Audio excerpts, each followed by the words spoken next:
As a host, you'll always be meeting new people on ShareWell. Sometimes they're new to you, sometimes they're new to ShareWell, and sometimes they're new to peer support. With limited time to get to know each other, it's important to quickly establish trust and demonstrate that you are intentional about making everyone feel included and comfortable. Here are a few things you can try. Greet everyone by name. No, it's not a roster call. You could just as well say, "Hi everyone," when you start the session, but then invite everyone to take turns to introduce themselves and welcome them individually after they do so. You can also make sure that you use everyone's name at least once during the session at some point, whether it's calling on them, thanking them, or asking them a question. Be explicit about whose turn it is to speak. It's often awkward in a group to just speak up. You might accidentally interrupt someone or speak up at the same time. These verbal collisions can be reduced if, as a facilitator, you provide guidance as to whose turn it is. For example, if you're doing introductions, call on someone instead of leaving it open to whoever wants to go next. If two or more people speak up at the same time, step in and suggest that one of them go first, and then make sure you let the other one speak as well afterwards. Invite quieter members to share if they wish. Make it clear that no one is obliged to share, and that everyone should share things only if they're comfortable doing so, and at their own pace. If there's been a robust conversation between some, but not all, members in your session, create a break in the conversation and ask those who haven't spoken if they have anything to add. You can do so explicitly and emphasize that you'd love to hear their thoughts, if they feel ready to offer them. Refer back to things others have said while giving credit. Show that you're listening by giving credit to someone else's idea, story, or contribution by calling it out that they were the original source. I know I always feel more heard when someone says, "just like Angela said earlier," rather than, "oh, someone said something earlier, I don't remember who."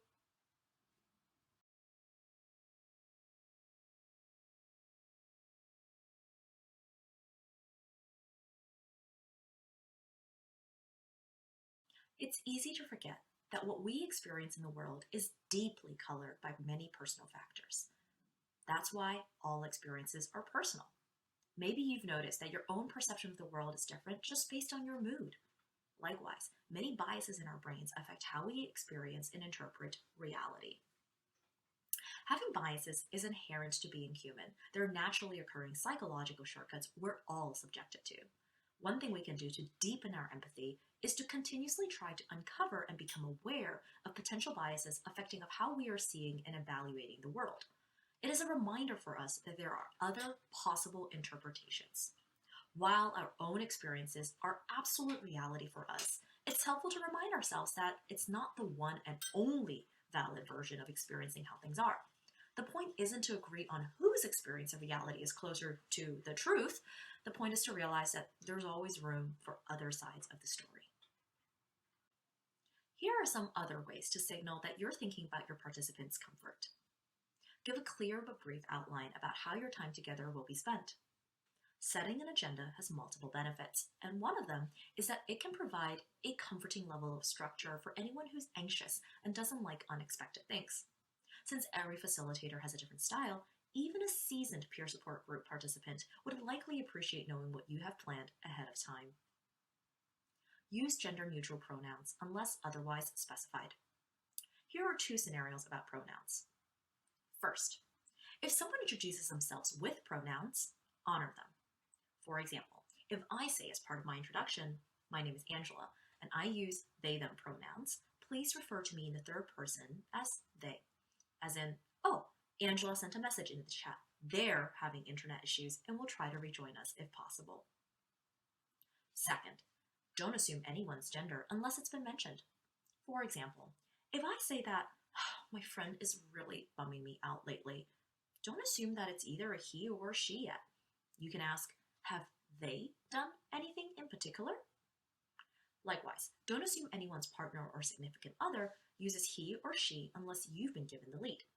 Even if the person you're speaking to doesn't mind, someone else in the room might be paying attention as to how you treat pronouns as a way of gauging if they're in a safe space for disclosing sexual or gender identity. Refrain from too many evaluative statements, such as about monetary things or level of effort. Statements like, "oh, it's super cheap," or "it's not that hard," can sometimes be alienating if you find out that your idea of a good bargain or a reasonable amount of effort is actually different from the speaker's. It could also trigger some feelings of shame and inadequacy.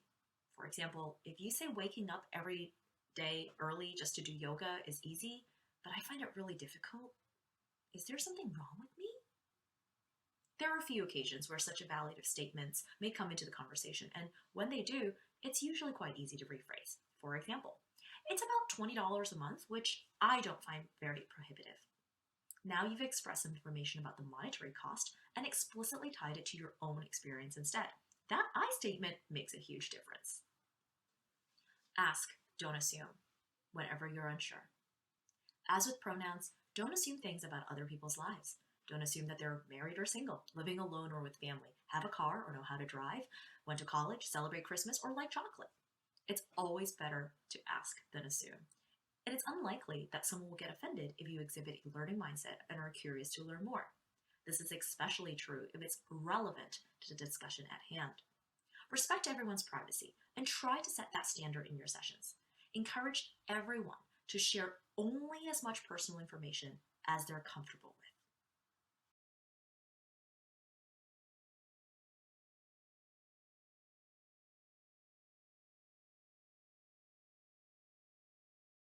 Affinity bias. This is the tendency to favor people who share similar interests, backgrounds, and experiences. No surprise, we tend to feel more comfortable around people who are like us. While it may feel more awkward to form bonds with people who are quite opposite of you, it is important to make an effort and realize that your perception that this person and I just don't gel as well may well be because you're experiencing affinity bias against this person. Be mindful of this and give yourself and this person extra chances to find common ground or learn about each other's view of the world. Beauty bias and the halo effect. Individuals who are considered more attractive tend to receive more favorable and positive stereotyping. If you're thinking, that's not true, take a moment and ask yourself if you might actually have benefited from other people's beauty biases in their assessment of you. Again, biases aren't necessarily bad, they're just something to be aware of. When you're facilitating a peer support conversation, for example, check little things like who's getting more airtime to talk, or if anyone's getting more leniency than others for less than ideal behavior, such as interrupting others, being late, or turning the conversation to always focus on themselves. The halo effect is seen when the positive evaluation of someone based on a specific trait influences judgment of that person in other areas. For example, Angela has a great smile, therefore she must also be a great runner. Huh? It's a silly example, but watch out for the halo effect whenever we express confidence about someone in an area that we don't have a lot of data points to back up that confidence. Angela has been a very attentive participant in a series of peer support sessions, but does that mean she'll be a great facilitator or even be ready or want to host her own sessions? That's not to say your positive judgment may be wrong, it's just that you should double check and not assume. Conformity bias, the bandwagon effect, and groupthink. The draw to be part of a group is strong. It's so strong, in fact, that it's well documented and researched that group decision-making can often fall into the dangerous trap of groupthink, a situation where everyone agrees entirely on the decision, even though individuals may have doubts or concerns in private, they keep silent because they don't want to be the lone voice of dissent. Conformity bias describes the pressure we feel to act in accordance to what others are doing or saying. It's very natural, and it can be relatively harmless. For example, a few people are gushing about how helpful journaling is, and while you personally think journaling is not that useful, at least to you, you also chime in about how great it is. Conformity bias can be more harmful, however, in other situations. For example, in response to someone sharing about their relationship struggles, participants start echoing each other, saying things like, "Oh, you should totally break up with them. They're clearly no good for you." You realize that there's been very little context shared about the relationship, and this particular described struggle is just one piece of information and may not fully represent what the whole relationship is like. However, instead of interrupting to ask more clarifying questions and inviting further sharing, you chime in and agree that, yeah, you should totally stay away from people like that because they're no good for you. We can also call this the bandwagon effect, as we often find ourselves aligning with the majority opinion in social situations because it feels more comfortable, and we may even unconsciously think that the majority just can't be wrong. The horn effect. and victim blaming. We all have negative attributes. Forming your whole opinion of someone based on a single negative attribute is the horn effect in action. Angela was late, so she must be unreliable, untrustworthy, and even cold and unfeeling. There's research that shows that conventionally physically unattractive people are more likely to be considered less trustworthy simply based on their experience. Remember that we all bring lots of unseen personal baggage to our peer support sessions. If someone is standoffish, you could see them as rude, or perhaps they're just nervous and have their shield up. If someone is brusque and impatient, maybe they've just had a really rough day before they signed on for that session. Be careful not to form quick opinions of others and try to encourage others to have more grace for their fellow peers. Victim blaming are statements and implications that survivors are somehow responsible to whatever extent for the trauma that they have suffered. You might hear victim blaming language even from survivors themselves in the form of regret, the woulda, coulda, shoulda type of statements. Here's a classic example of victim blaming. Well, if you don't want to get the wrong kind of attention, don't wear such revealing clothing. Or perhaps, it's my fault. I saw the signs. I should have left sooner. Watch out for victim blaming statements and sentiments. They are cumulatively harmful to a healing mindset of empowerment. Survivors of any type of trauma carry a lot of internalized shame and guilt, and victim blaming statements are unanimously harmful to their sense of self. Be aware of where the horn effect can bleed into victim blaming behavior. For example, ugh, Angela's so scattered and unaware, no wonder she didn't realize she was putting herself in these unsavory situations.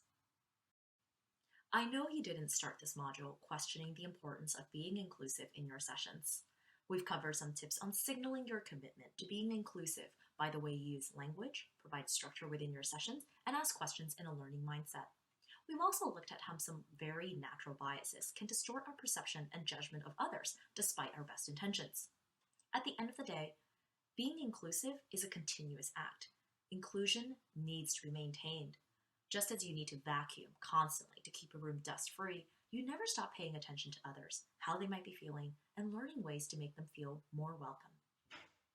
I do want to assure you that the goal is not perfection. It is learning and displaying genuine warmth. Sure, little moments of discomfort could add up to someone feeling unsafe or uncomfortable, but it's more likely that your genuine empathy will fill the space and make it safe. Give yourself grace, as well as everyone else, as we're all on a learning journey together. Language is important, and it plays a big role, but I encourage you to aim for emotional correctness above all else. Signal that your heart and mind are both open in your own way, and your session participants will come to appreciate the unique way that you care.